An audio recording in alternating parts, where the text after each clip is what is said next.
Fuller লেগা এমন এক প্রস্তাব আইছিল, এক বাপের এক মাইয়া, মাইয়াও দেহার মতো সুন্দর, গায়ের রং দুধে আলতা, গালগুল কি সুন্দর পাতলা। কইছে আফা কিচ্ছু লাগবো না, আমগো মাইয়ারে আমরা মাথা থেকে পা পর্যন্ত গয়না গাড়ি দিয়া সোনা হীরা দিয়া সাজায় দিব। আমার ফুলারে ফ্ল্যাট লেখা দিব কইছিল, যে এই বাসার যত furniture, TV, fridge, dressing table, wardrobe, sofa set কি কি লাগে সব দিয়া সাজাই দিব আফা। আরে আমার ফুলারে দেখতে আইছিল, এরম আমরা লেগা শাড়ি টাড়ি মিষ্টি দামি দামি মিষ্টি লইয়া।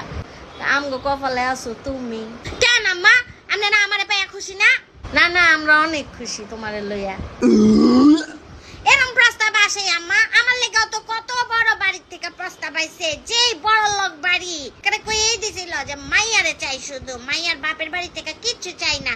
হ্যাঁ আবার কোনো যৌতুক আশা করেন নাই, বুঝছেন? ওলাগো বাড়িতে আগে থেকে দামি দামি ফার্নিচার, টিভি, ফ্রিজ, গাড়ি বাড়ি সব আছে, কোনো কিছুর অভাব নাই। খালি কইছিল যে আপনার মাইয়ারে মাথা থেকে পা পর্যন্ত গয়না দিয়া সাজায় আনবো আমরা। 100 বুড়ি গয়না দিব কইছিল আম্মা আমারে, জানেন? ওখানে বিয়া করতে বৌমা, আমার পোলারে বিয়া করলা কে? আম্মা আমার গরিব পছন্দ, আমার গরিবদের লেগে ছোটকাল থেকে মায়া, বুঝছেন? আমি আমার আব্বা আম্মারে কইয়া দিয়েছি যে না আব্বা আম্মা, আমি এত বড় লোক পোলারে বিয়া করবো না, আমি বিয়া করলে কোনো ফকিরের বাচ্চারেই করবো।